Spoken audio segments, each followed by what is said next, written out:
መንፈስ ቅዱስ አሐዱ አምላክ አሜን።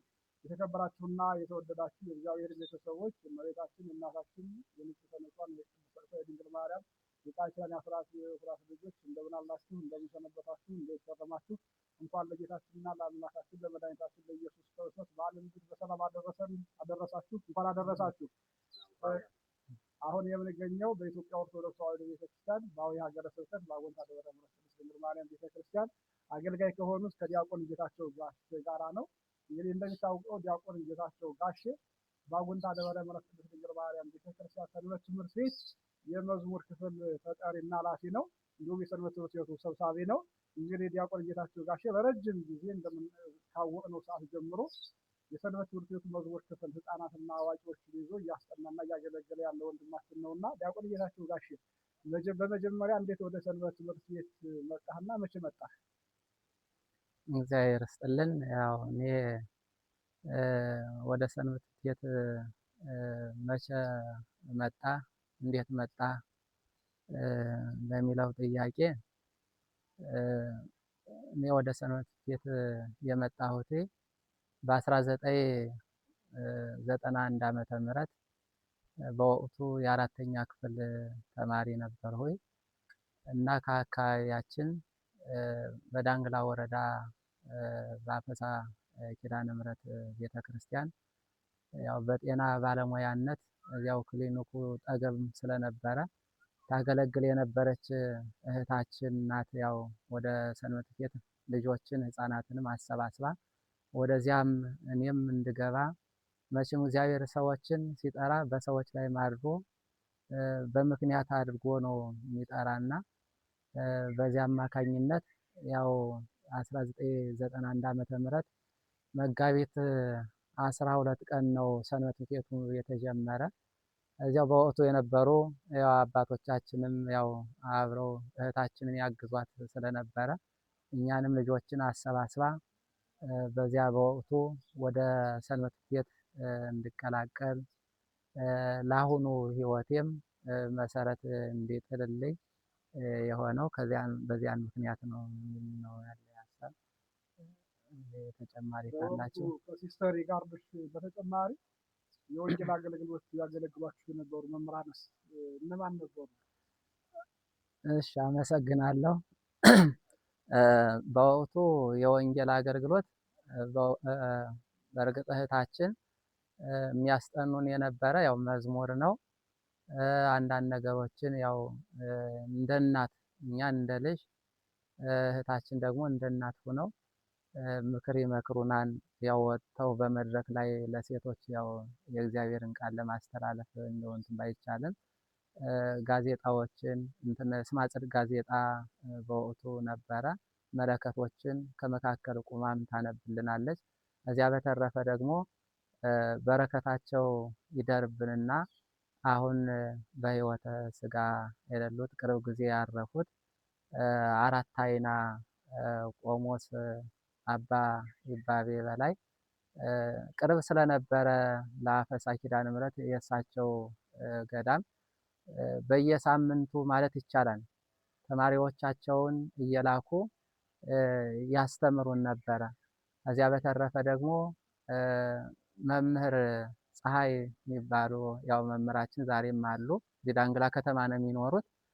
በወቅቱ እዚያው አፈሳ ኪዳነ ምሕረት ላይ ትምህርት ቤቱ ላይ እርሰ መምህር ነበሩ። እሳቸውም በተጓዳኝ እየመጡ ያስተምሩናል። አንዳንድ መምህራንም በየቤተ ክርስቲያኑ እየመጡ አይዟችሁ ብለው ያው አባታዊ ምክር እህታችን ደግሞ እናታዊ ምክር ይሰጡን ስለነበረ በዚህ አግባብ ነው ያው ትምህርቱን እንከታተል ነበር።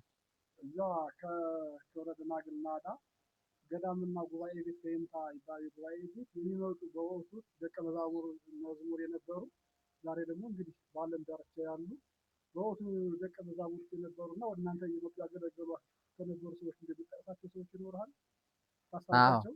አዎ በወቅቱ የነበሩ አሁን ከአዲስ አበባ ነው የሚኖሩ እነ መምህር ተስፋ ሚካኤል እንደገና እነ መምህር ቀለመ ወርቅ እነሱም አዲስ አበባ ነው ያሉ። እነ በትረ ወንጌል እነ ቃለ ጽድቅ እነዚህ የሚባሉ ያው እየመጡ ያው እንግዲህ እነዚህ ያው የልጅነት ልቦናም ስለማድረሳቸው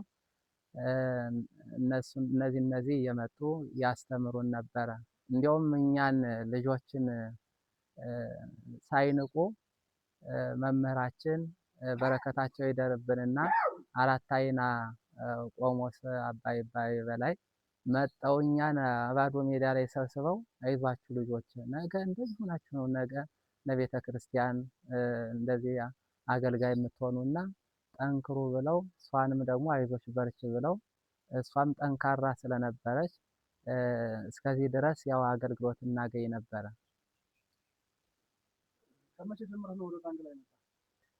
ወደ ዳንግላ የመጣሁት 1994 ዓመተ ምህረት የስምንተኛ ክፍል ተማሪ ነበርሁኝ።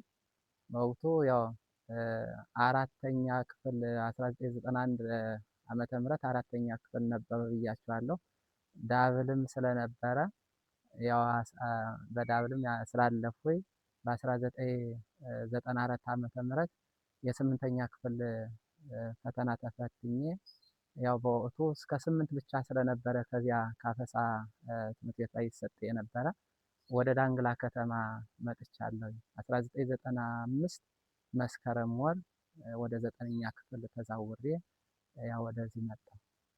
ወደ አጉና ደብረ ምሕረት ቅድስት ድንግል ማርያም ሰንበት ትምህርት ቤት ስትመጣ ሰንበት ትምህርት ቤት እንዴት ተቀላቀልከው? በወቅቱ ማን እንድትቀላቀል አደረገ? ደግሞ አጉና ከመጣ በኋላ እንዴት ተቀላቀልክ? ያው በወቅቱ ዶርም ይዤ ነበረ። እንግዲህ ብዙም ቤት ላይ ወጥቼም እንደዚያም አላውቅም። ያው የመጀመሪያ ጊዜ ነው ከቤተሰብም ያው በትምህርት ምክንያት የመጣሁኝ። አጋጣሚ ወደ ዳንግላ ከተማ ስመጣ ዶርምም ይዤ ነበረ። በመንፈሳዊ ህይወታቸውም የተሻሉ የነበሩ እንዲሁም ደግሞ ከዚያ ግቢ ውስጥ የዚሁ የአጉንታ ደብረ ምሕረት ቅድስት ድንግል ማርያም ገዳም ቤተክርስቲያን ገዳም የስብከተ ወንጌል ኃላፊ የነበሩት መምህራችን መጋቢ ጥበብ ዮሴፍ ዳኛው እዚያው ነበሩ። ያው እሳቸው ጠገብ ነው የነበርን እና ሌሎችም እዚያው ግቢም ወደ ሰንበት ቤት የሚመጡ ስለነበሩ ቀጥታ እንደመጣሁኝ እዚሁ ዘመናዊ ትምህርቱን እንደጀመሩ 9ኛ ክፍል ሰንበት ቤቱንም ቀጥታ ወደ ዘመናዊ ትምህርት ከመጀመሪያ በፊት እንደመጣሁ ጀምሮ ወደ ሰንበት ቤቱ ነው የመጣሁኝ። 1995 ያው ቁጭ ብዬ ነው ስማር ከረምሁኝ። ከዚያ በኋላ ያው ወደ አገልግሎት ባለኝ አቅም ለማገልገል እንደዚያ ተሳትፎ ማድረግ ጀመርኩ። እሺ በወቅቱ ግን ሲስተር ይጋርድሽ እንደምታውቀው አሁን ታላቅ እህታችን ናት። በቤተክርስቲያናችን ላይ ሰፊ አገልግሎት የሰጠች አሁን እያገለገለች ያለች ናት እና ለማስታወቋት በአዊ ሀገረ ስብከት የሊቀ ልሳናት አሰፋ ታፈረ የቀድሞ በቅርብ ሰዓት የተቀየሩት የእሳቸው ስራ አስኪያጅ የነበሩት ባለቤታቸው ናት እና ስታስጠናችሁ ከነበሩት መዝሙር እስኪ ያላችሁ መዝሙር እሺ ያው ብዙ መዝሙሮች አሉ። እንግዲህ የልጅነት ልቦና ማረሳቸው ብዙ መዝሙሮች ቢኖሩም እንዲያው መጀመሪያ አካባቢ ካስጠናችን ያው እህታችን ከዚያ መካከል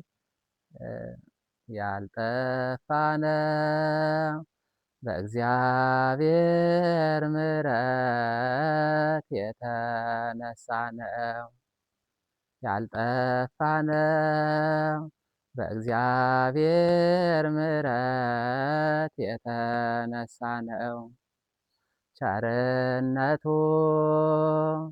ከቶ አያልቅምና ርኅራኄው ከቶ አያልቅምና ይገባዋል ክብርና ምስጋና ቸርነቱ ከቶ አያልቅምና ርኅራኄው ከቶ አያልቅምና ይገባዋል ክብርና ምስጋና